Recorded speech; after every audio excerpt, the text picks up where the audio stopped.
अभी आप सुन रहे हैं दरभंगा से सुदर्शन म्यूजिक की प्रस्तुति। हे छठी मैया एगो बेटा के बिना लोग बझनिया कहै छै। हे छठी मैया एगो बेटा के बिना लोग बझनिया कहै छै।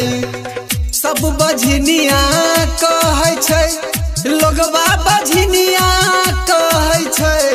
टोला मोहल्ला के लोगबा सब डैनिया कहै छै।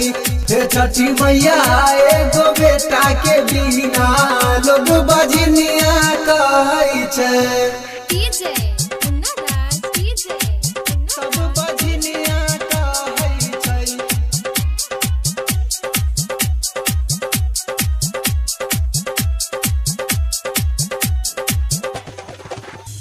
तना नदी सास मारै छै ताना, हमारा खाइल न जाई छै खाना। हे छठी मैया खाइल न जाई छै खाना।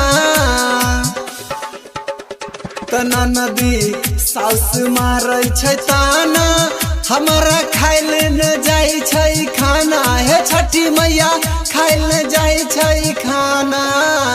तौल झन दै छै हमारा गोतनी सब बझनिया कहै छै।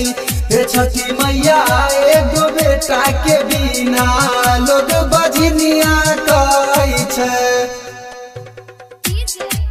सब बझनिया कहै छै। अभी आप सुन रहे हैं दरभंगा से सुदर्शन म्यूजिक की प्रस्तुति। तकलिए पूजा में कोनो न कमी, तबो हमरो बनल हो नहीं मम्मी। हे छठी मैया क्यों कहै नहीं छै मम्मी। तकलिए पूजा में कोनो न कमी, तबो हमरो बनल हो नहीं मम्मी। हे छठी मैया क्यों कहै नहीं छै मम्मी। तकरन सुजित गावे भजनिया सब डैनिया कहै छै। हे छठी मैया एगो बेटा के बिना लोग डैनिया कहै छै। सब बझनिया कहै छै, लोगबा बझनिया कहै छै। टोला मोहल्ला के लोगबा सब डैनिया कहै छै। हे छठी मैया एगो बेटा के बिना लोग बझनिया